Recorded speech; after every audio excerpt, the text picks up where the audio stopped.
На маю думку, трэба, каб кожны беларус святкаваў гэты дзень, прысутнічаў на святкаваннях арганізацый, сяброў, прыяцеляў.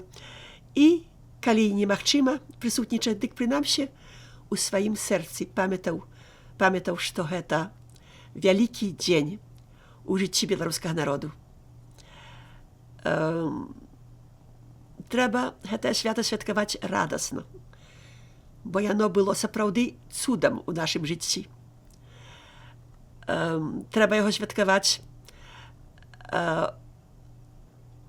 з усімі адзнакамі любові да Беларусі і надзеі, што мы асягнем зноў гэтую нашу незалежнасць і волю назаўсёды.